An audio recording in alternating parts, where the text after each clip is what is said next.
Hello everyone, welcome to RN classes. आज मैं railway NTPC के प्रीवियस ईयर सीरीज का भाग 18 करने जा रहा हूं और इसमें मैंने 11 जनवरी 2021 के शिफ्ट नंबर 1 के जीएस पेपर का विश्लेषण कराऊंगा। तो आइए शुरू करते हैं। गन्ने के पौधे डैश को रासायनिक ऊर्जा में परिवर्तन करने वाले सबसे कुशल परावर्तकों में से एक है। गन्ने के पौधे किसको रासायनिक ऊर्जा में परिवर्तित कर देते हैं? तो जितने भी सारे पौधे होते हैं ना, वो सूर्य के प्रकाश यानी कि जो सूर्य का प्रकाश है उसको ये रासायनिक ऊर्जा में कन्वर्ट कर देते हैं। सौर ऊर्जा को रासायनिक ऊर्जा में कन्वर्ट करता है, लेकिन जो गन्ने का पौधा होता है वो सबसे कुशल परिवर्तक होता है। तो ये हो जाएगा सूर्य का प्रकाश।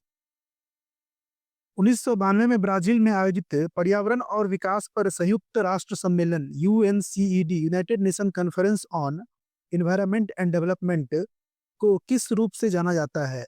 जो 1992 में ब्राजील में ये पर्यावरण और पे जो सम्मेलन हुआ था, ये ब्राजील के रियो शहर में हुआ था और इसका नाम था अर्थ समिट, पृथ्वी शिखर सम्मेलन 1992। इसे हम लोग रियो शिखर सम्मेलन भी कहते हैं। तो ऑप्शन नंबर जो 3 है, पृथ्वी शिखर सम्मेलन, ये इसका सही उत्तर हो जाएगा। रियो शिखर सम्मेलन किस लिए हुआ था? इसका जो प्राथमिक उद्देश्य था वो था पर्यावरण और विकास के मुद्दों पर अंतर्राष्ट्रीय कार्रवाई के लिए एक व्यापक एजेंडा तैयार करना, जो कि 21वीं सदी में अंतर्राष्ट्रीय सहयोग और विकास के नीति को निर्देशित करने में मदद करेगा। और जो पर्यावरण पे बहुत सारे सम्मेलन हुए हैं तो उसको हम लोग देखते हैं बारी बारी से। रामसर कन्वेंशन, ये रामसर कन्वेंशन ईरान का एक शहर है रामसर। वहाँ पर एक कन्वेंशन हुआ था किसके रिगार्डिंग? तो ये हुआ था कि आर्द्र भूमि के संरक्षण और संसाधनों के बुद्धिमानों से इस्तेमाल करने के लिए एक अंतर्राष्ट्रीय संधि हुई थी। तो रामसर कन्वेंशन 1971 में हुआ था और ये किससे रिलेटेड है? तो ये आर्द्र भूमि के संरक्षण से रिलेटेड है।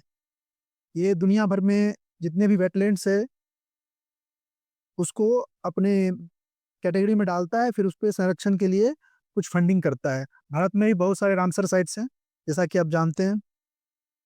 नेक्स्ट है स्टॉकहोम कन्वेंशन। स्टॉकहोम कन्वेंशन 2001 में हुआ था और ये अस्थायी कार्बनिक प्रदूषण पर एक वैश्विक संधि है। इसका उद्देश्य मानव स्वास्थ्य और पर्यावरण को ऐसे रसायन से बचाना है जो कि कार्बनिक प्रदूषक हैं। Stockholm convention. साइट्स, CITES, ये 1973 में हुआ था। ये साइट्स एक्चुअली है क्या? ये conservation on international trade in endangered species of wild fauna and flora. इसका मतलब ये हुआ वन्य जीव और वनस्पति की लुप्त प्राय प्रजातियों पर कन्वेंशन है और ये संयुक्त राष्ट्र महासभा द्वारा आयोजित किया जाता है। यह दुनिया का सबसे बड़ा वन्य जीव समझौता है। इसका मकसद यह था कि जंगली जानवरों और पौधों के अंतर्राष्ट्रीय व्यापार से इसके प्रजाति को खतरे में नहीं डालना है, ध्यान रखिएगा। और ये जो लागू हुआ था ये हुआ था 1 जुलाई 1975 से ये लागू हो गया था। साइड से ये यूएन का एक संयुक्त राष्ट्र का एक क्या है, सम्मेलन है। अगला ध्यान रखना हम लोग को जैव विविधता पर कन्वेंशन, ये 1992 में हुआ था और ये जो पृथ्वी सम्मेलन हुआ 1992 में ब्राजील के रियो शहर में, वहीं पे इसमें साइन हस्ताक्षर किया गया था। इसका जो मुख्य उद्देश्य था जैव विविधता से जुड़े सभी पहलुओं पर ध्यान देना था। जो भी जैव विविधता है इसका 3 पॉइंट था। तीनों पॉइंट में जो इंपॉर्टेंट वाली बात है वो ध्यान रखना। पहला पॉइंट ये था कि जैव विविधता का संरक्षण हो। दूसरा ये कहा गया था जैव विविधता के घटकों का सतत उपयोग होना चाहिए। और तीसरा इसमें जो पॉइंट था आनुवांशिक संसाधनों के उपयोग से होने वाले लाभों का उचित और न्याय संगत बंटवारा होना चाहिए। तो जैव विविधता पर जो कन्वेंशन है ये अर्थ सम्मेलन, जो रियो सम्मेलन, पृथ्वी शिखर सम्मेलन 1992 में हुआ था, इसी में इसको लागू कर दिया गया था, ध्यान रखना। इसी सम्मेलन से रिलेटेड इसी संधि के तहत 2 और प्रोटोकॉल हुआ था। एक हुआ था कार्टाजेना प्रोटोकॉल। क्या हुआ था? कार्टाजेना प्रोटोकॉल 2000 में ईस्वी में, जो किससे रिलेटेड है? जो इसका जो उद्देश्य नंबर 1 था क्या था वो? जैव विविधता का संरक्षण, उससे रिलेटेड है, और एक था इसका नागोया प्रोटोकॉल। नागोया प्रोटोकॉल 2010 में जापान के नागोया में हुआ था। इसमें जो इसका उद्देश्य नंबर 3 था वो क्या था कि आनुवांशिक संसाधनों के उपयोग से होने वाले लाभों का उचित और न्याय संगत बंटवारा हो। तो कार्टाजेना और नागोया ये दोनों अगर पूछ ले तो ये जैव विविधता से रिलेटेड है, ध्यान रखना है इसको। नेक्स्ट है बॉन कन्वेंशन। बॉन कन्वेंशन 1979 में हुआ था। इसमें यह था कि जो भी वन्य जीव की प्रजातियां हैं, अगर वो प्रवास करते हैं, जो प्रवासी प्रजातियां हैं, जो प्रवासी प्रजातियां प्रवासी प्रजातियां कहने का संदर्भ ये है कि वो प्रजातियां जो प्रवास करती है, किसी दूसरे देश में चली जाती है, उसके संरक्षण पे ये संयुक्त राष्ट्र का एक सम्मेलन है, बॉन convention. Vienna convention. Vienna convention 1985 में और मॉन्ट्रियल कन्वेंशन 1987 में, ये दोनों के दोनों ओजोन परत से रिलेटेड है। जो पहला है वियना कन्वेंशन, ये 1985 में हुआ था, और इसमें जो संधि हुआ था, इसमें जो बात की गई थी, इसका मकसद ये था कि ओजोन परत को क्षरण से बचाना है। और मॉन्ट्रियल प्रोटोकॉल में ये हुआ था कि ओजोन परत को नष्ट करने वाले जो पदार्थ हैं, उसके उत्पादन और खपत को नियंत्रण करने के लिए ये एक सम्मेलन हुआ था। तो वियना अगर पूछे तो भी ओजोन लगा देना, और मॉन्ट्रियल पूछे तो भी ओजोन लगा देना। और मॉन्ट्रियल प्रोटोकॉल में एक क्या हुआ था, एक संशोधन हुआ था जिसको हम लोग किगाली प्रोटोकॉल के नाम से जानते हैं, या कि किगाली संशोधन के नाम से जानते हैं। ये कब हुआ था? 2016 में हुआ था किगाली समझौता। इसमें यह कहा गया था ओजोन परत को जो नष्ट करने वाले जो सबसे खतरनाक रसायन है हाइड्रोक्लोरोफ्लोरोकार्बन, उसके उत्पादन और खपत को कम करना है। तो वियना प्रोटोकॉल, मॉन्ट्रियल प्रोटोकॉल और किगाली समझौता, ये तीनों ओजोन परत से संबंधित है। अगला है हमारा जलवायु परिवर्तन पर संयुक्त राष्ट्र framework convention, UNFCCC, United nation framework convention on climate change.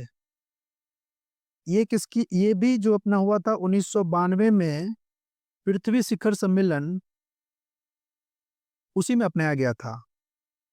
और इसे हर साल हम कॉप, कॉन्फ्रेंस ऑफ पार्टीज के रूप में मनाते हैं।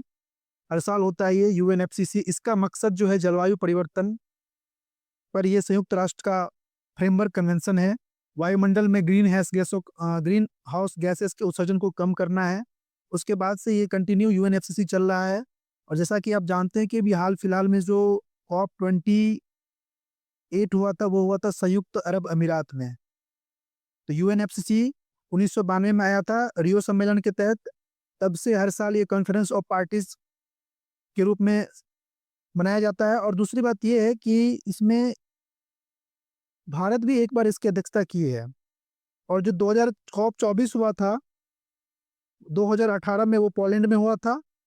COP25 2019 में ये स्पेन में हुआ था। अब देखते हैं इसमें कुछ इंपॉर्टेंट और है। बैसल कन्वेंशन। जो बैसल कन्वेंशन है ये 1989 में हुआ था। ये मेनली रिलेटेड है कचरा का निपटान, जो हम लोग अनुचित कचरा का जो प्रबंधन करते हैं उसके रिगार्डिंग ये एक वैश्विक संधि है। तो बैसल कन्वेंशन के रिगार्डिंग अगर क्वेश्चन पूछता है तो ये कचरा निपटान से रिलेटेड हो जाएगा।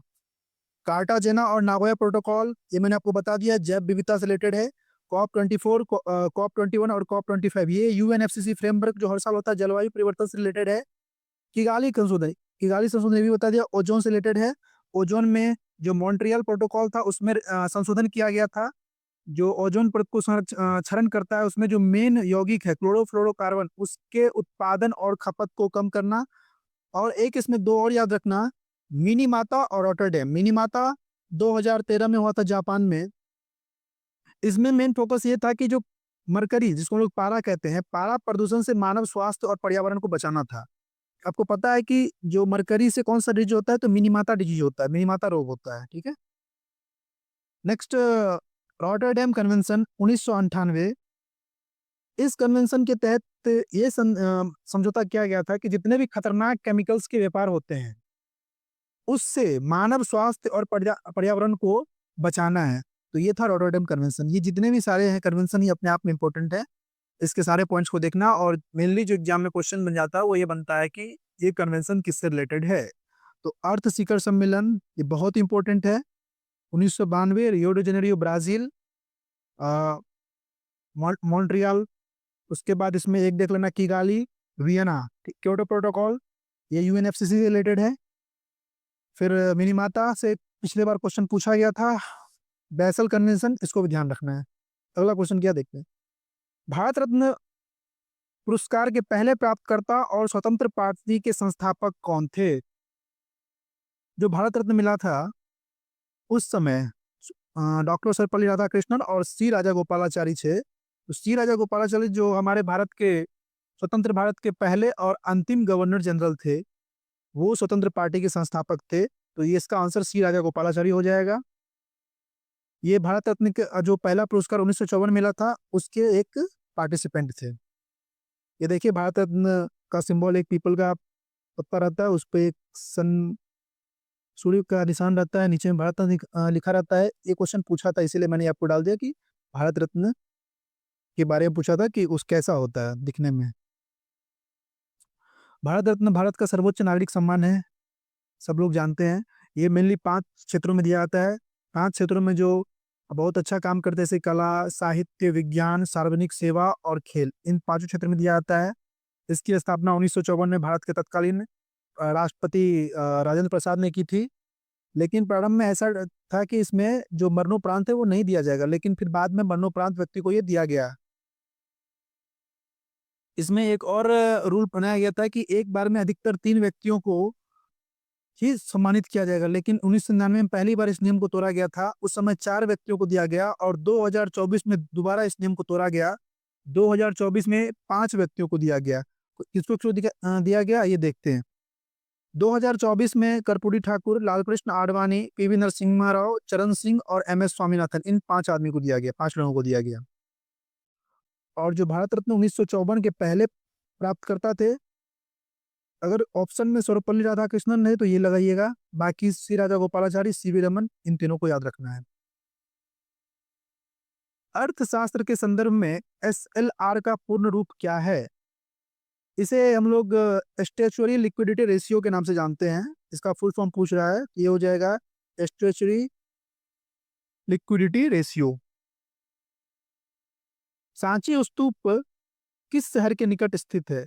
ये मध्य प्रदेश के रायसेन जिला में है, जो भोपाल के पास स्थित है। ये एक्चुअली एक बौद्ध बौद्ध परिसर है। इसका निर्माण अशोक ने शुरू करवाया था और ये यूनेस्को विश्व धरोहर स्थल भी है। बंगाल का नवाब सिराजुद्दौला किस वर्ष प्लासी के युद्ध में पराजित हुआ था? 1757 में बंगाल का नवाब सिराजुद्दौला और ईस्ट इंडिया कंपनी की तरफ से रॉबर्ट क्लाइव, इन दोनों के बीच में प्लासी का युद्ध हुआ था, जिसमें सिराजुद्दौला की हार हुई थी और उसके बाद ईस्ट इंडिया कंपनी के व्यापार का विस्तार भी हुआ था। अंतर्राष्ट्रीय परमाणु ऊर्जा एजेंसी की स्थापना कब हुई थी? अंतर्राष्ट्रीय परमाणु ऊर्जा एजेंसी की स्थापना 1957 में हुई थी और इसका जो मुख्यालय है वो वियना ऑस्ट्रिया में है और इसके जो महानिदेशक कौन है? राफेल ग्रेसी है। इसका हेडक्वार्टर कहाँ है? ऑस्ट्रिया की राजधानी वियना में है। सहायक गठबंधन 1798 में किसके द्वारा तैयार की गई एक गैर हस्तक्षेप नीति थी? जो सहायक गठबंधन था, जिसको अंग्रेजी में सब्सिडरी अलायंस कहते हैं, ये वेलेस्ली द्वारा लाया गया था।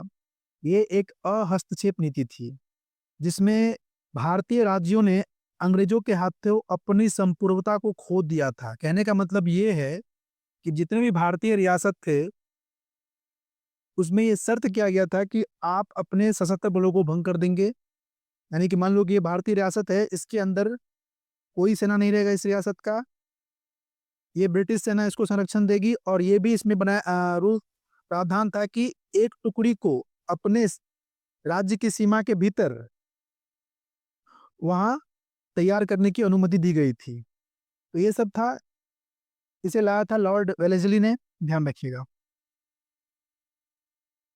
निम्नलिखित में से किसे भारतीय सिनेमा के जगत के रूप में जाना जाता है? दादा साहब फाल्के को भारतीय सिनेमा के जनक के रूप में जाना जाता है और दादा साहब फाल्के अवार्ड भी दिया जाता है, जो भारतीय सिनेमा में जो आजीवन योगदान के लिए भारत सरकार का ये सर्वोच्च सम्मान है। पहली बार इसे 1969 में जो इसके पहले प्राप्तकर्ता थे उनका नाम है देविका रानी। क्या नाम है? देविका रानी। सहसंयोजक बंधन दो परमाणुओं के बीच इलेक्ट्रॉनों के सहभाजन से बनते हैं ताकि दोनों पूरी तरह से भरे हुए कोष को प्राप्त कर सके। ये जो सहसंयोजक बंधन होता है, इसमें होता क्या है कि जैसे कि दो तत्व है, दोनों ये जो बंध बनाता है, इसमें इसका मेन मोटो यही रहता है कि इसके बाह्यतम कक्ष में जो इलेक्ट्रॉन है वो पूरा का पूरा हो जाए। आधुनिक विद्युत जनित्र किसके सिद्धांत पर काम करता है? ये विद्युत चुंबकीय प्रेरण के सिद्धांत पे काम करता है। और जो विद्युत चुंबकीय प्रेरण है, इसका नियम माइकल फैराडे ने दिया था। माइकल फैराडे ने 2 नियम दिया था, ध्यान रखना। वित्तीय उत्तरदायित्व और बजट प्रबंधन अधिनियम FRBMA किस वर्ष में पेश किया गया था? ये 2003 में पेश किया गया था। और इसका जो मुख्य उद्देश्य था, जो राजकोषीय घाटा है उसको कम करना और राजस्व घाटे को समाप्त करना, ये इसका मुख्य उद्देश्य था। शेष विश्व के साथ किसी देश के लेन देन को सारांशित करने वाले खातों का एक समूह किस रूप से जाना जाता है? तो इसे हम लोग भुगतान शेष के नाम से जानते हैं। भारत के संविधान के निम्नलिखित में से किस अनुच्छेद के तहत अंतरराज्य विवादों में समन्वय के लिए एक अंतरराज्य परिषद का गठन किया गया है? भारतीय संविधान का आर्टिकल नंबर 263 अंतरराज्यीय परिषद का गठन करता है। अनुच्छेद 352 राष्ट्रीय आपातकाल से संबंधित है, जो बाहरी आक्रमण या युद्ध के समय और आंतरिक अशांति के दौरान पूरे भारत में या उसके क्षेत्र के किसी हिस्से में लगाया जाता है। अनुच्छेद 19 मौलिक अधिकार स्वतंत्रता का अधिकार है, जिसमें बोलने की स्वतंत्रता, घूमने की, विचरण करने की इत्यादि स्वतंत्रता का, क्षेत्र की स्वतंत्रता का उल्लेख किया गया है। जो अनुच्छेद 356 है, जिसे हम लोग राज्य आपातकाल या राष्ट्रपति शासन के नाम से जानते हैं, ये राज्य में संवैधानिक तंत्र के विफलता होने पर राष्ट्रपति वहां पर राज्य के विधानसभा को भंग कर देते हैं और वहां पर राष्ट्रपति शासन लागू कर देते हैं। रक्त एक प्रकार का कौन सा उत्तक है? रक्त एक प्रकार का संयोजी उत्तक है। संयोजी उत्तक क्या होता है? ये एक प्रकार का जैविक उत्तक है जो शरीर के विभिन्न प्रकार के उत्तके और अंगों को सहारा देता है। रक्त में जो तरल पदार्थ होता है उसका नाम प्लाज्मा होता है। प्लाज्मा में ही RBC, WBC और प्लेटलेट्स पाया जाता है। माई मदर एट 66 गीतात्मक कविता किसने लिखी? कमला दास ने माई मदर एट 66 गीतात्मक कविता लिखी थी। निम्नलिखित में से कौन सी एक ई शॉपिंग वेबसाइट नहीं है? www.twitter.com ये एक अमेरिकी माइक्रो ब्लॉगिंग और सोशल नेटवर्किंग सर्विस है, जिसे 2006 में जैक डॉर्सी ने बनाया था। जैसा कि अभी जानते हैं, अभी ट्विटर को एलोन मस्क ने खरीद लिया है। बाकी जेबोंग, फ्लिपकार्ट, पेपरफ्राई ये सभी शॉपिंग वेबसाइट है। एक अलग अनुशासन के रूप में मैक्रो इकोनॉमिक्स के संस्थापक पिता के रूप में किसे जाना जाता है? इनका नाम है जॉन मेनार्ड कीन्स। इन्हें मैक्रो इकोनॉमिक्स के संस्थापक या पिता के रूप में जाना जाता है, जॉन मेनार्ड कीन्स को। उस क्षेत्र का नाम क्या है जहां 1929 की महामंदी शुरू हुई थी? ये शुरू हुई थी उत्तरी अमेरिका से, और ये दुनिया की आधुनिक विश्व इतिहास की सबसे बड़ी और लंबी अवधि वाला मंदी था। ये 1929 से शुरू हुई थी और द्वितीय विश्व युद्ध के बाद तक ये खत्म नहीं हुआ था। ये इतना लंबा महामंदी चला था ये। 1911 में किंग जॉर्ज पंचम और क्वीन मैरी का भारत में स्वागत करने के लिए गेटवे ऑफ इंडिया को किस शैली में बनाया गया था? तो ये था भारत अरबी शैली। भारत अरबी शैली में इसे बनाया गया था। जूनागढ़ गुजरात की गिरनार पहाड़ियां किस आमों के लिए प्रसिद्ध है? ये केसर आम के लिए प्रसिद्ध है। केसर आम, जिसे गिर केसर आम भी कहा जाता है, केसर आम जिसे गिर केसर आम भी कहा जाता है, और ये मेनली गुजरात के जूनागढ़ के पास गिरनार की तलहटी में की जाती है, और इसे 2011 में GI टैग भी मिला था। वहाँ एक जगह है तलाला गिर, जिसे मैंगो मार्केट यार्ड के नाम से जानते हैं। ये गिर केसर आम का सबसे बड़ा बाजार है। निम्नलिखित में से कौन सा एक एकल चिप आधारित उपकरण है जो अपने आप में एक पूर्ण प्रोसेसर है और अरिथमेटिक और लॉजिकल ऑपरेशन करने में सक्षम है? माइक्रो प्रोसेसर एक ऐसा प्रोसेसर है जो अरिथमेटिक और लॉजिकल ऑपरेशन दोनों करने में ये सक्षम है। प्रथम गोलमेज सम्मेलन कब शुरू हुआ था? जो भारत में इंग्लैंड में जो गोलमेज सम्मेलन हुआ था 1930 से लेकर के 1932 तक में 3 गोलमेज सम्मेलन हुए थे, जिसमें भारतीय राष्ट्रीय कांग्रेस ने दूसरे गोलमेज सम्मेलन में महात्मा गांधी ने भाग लिया और भीमराव अंबेडकर ने तीनों सम्मेलन में भाग लिया था। तो जो पहला था वो हुआ था नवंबर 1930 से लेकर के जनवरी 1931 तक हुआ था ये। कंप्यूटर के संदर्भ में स्टोरेज डिवाइस से आंकड़े प्राप्त करने या परिधीय इकाई से आंकड़े प्राप्त करने में लगने वाले समय को किसके रूप में जानते हैं? तो इसे एक्सेस टाइम के रूप में जानते हैं हम लोग, एक्सेस टाइम। लखनऊ कढ़ाई के किस पारंपरिक कला के लिए प्रसिद्ध है? ये चिकनकारी, जितने भी सारे डिजाइन होते हैं ये चिकनकारी कला के लिए प्रसिद्ध है, ध्यान रखना है इसको। भारत में परमाणु ऊर्जा गतिविधियों की निगरानी के लिए परमाणु ऊर्जा आयोग की स्थापना कब की गई थी? इसकी स्थापना अगस्त 1948 में की गई थी। फिर बाद में 1 मार्च 1958 को इसे भारत के परमाणु ऊर्जा आयोग में बदल दिया गया था और भारत के जो परमाणु ऊर्जा आयोग थे इसके पहले अध्यक्ष डॉक्टर होमी जहांगीर भाभा जी थे। किस वर्ष में राष्ट्रीयकरण के बाद इंपीरियल बैंक ऑफ इंडिया का नाम बदलकर भारतीय स्टेट बैंक कर दिया गया? हुआ यूं था कि bank of Bengal, bank of Bengal, bank of Bombay और बैंक ऑफ मद्रास, इन तीनों को एक 27 जनवरी 1921 को मर्ज कर इंपीरियल बैंक ऑफ इंडिया बना दिया गया, जिसके संस्थापक कौन थे? जे.एम. कीन्स। और फिर इंपीरियल बैंक ऑफ इंडिया को 1955 में गोड़ेवाला समिति की सिफारिश पर गोड़ेवाला समिति की सिफारिश पर भारतीय स्टेट बैंक बना नाम बदल दिया गया था इसका। भारत में निम्नलिखित में से कौन सी पहाड़ियों को ब्लू माउंटेन के रूप में जाना जाता है? ब्लू माउंटेन एक्चुअली मिजोरम का एक हाईएस्ट पीक है जिसका नाम है फोंगपुई। फोंगपुई ये मिजोरम का एक हाईएस्ट चोटी है, इसे हम लोग ब्लू माउंटेन के नाम से जानते हैं। चूंकि ऑप्शन में नहीं है तो अभी टिक करना है नीलगिरी पहाड़ियाँ। नीलगिरी पहाड़ियाँ ये पश्चिमी घाट में है और इसकी जो सबसे ऊंची चोटी है उसका नाम क्या है? डोडा बेटा। ये कर्नाटक, केरल और तमिलनाडु का ट्रांजैक्शन पॉइंट है। आंख की फोकस दूरी को समायोजित करके निकट और दूर दोनों वस्तुओं को ध्यान केंद्रित करने की क्षमता, इसे क्या कहा जाता है? इसे सममंजन कहा जाता है। जो हमारे आंख with in second, micro second में तुरंत उसके पोजीशन को चेंज कर ले ताकि हम दूर की वस्तु और नजदीक की वस्तु को देख सकते हैं, इस क्षमता को आंख का सममंजन क्षमता कहा जाता है। लालटेन की बत्ती में मिट्टी के तेल के ऊपर उठने का कारण क्या है? केशिकत्व। केशिकत्व की वजह से केरोसिन ऊपर उठता है। छत्तीसगढ़, झारखंड, उत्तराखंड राज्य किस वर्ष बनाए गए थे? ये तीनों राज्य 2000 में बनाए गए थे और जो छत्तीसगढ़ है वो 1 नवंबर, छत्तीसगढ़ यहाँ है ना, छत्तीसगढ़ जो है वो 1 नवंबर 2000 को मध्य प्रदेश से अलग हुआ था।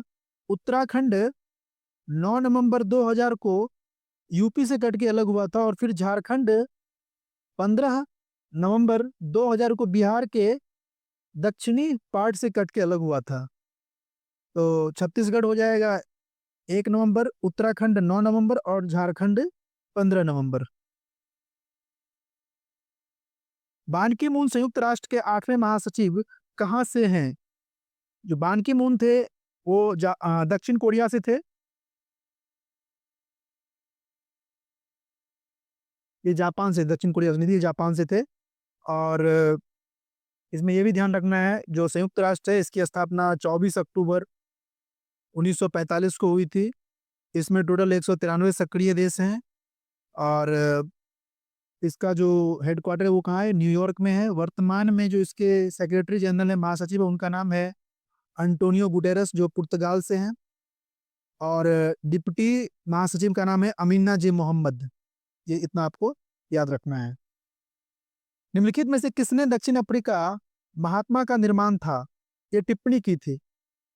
एक्चुअली ये महात्मा गांधी के संदर्भ में कहा गया था। इनका नाम था चंद्रन डेवेन सन। चंद्रन देवन सन था इनका नाम। तो ये था हमारा भाग 18।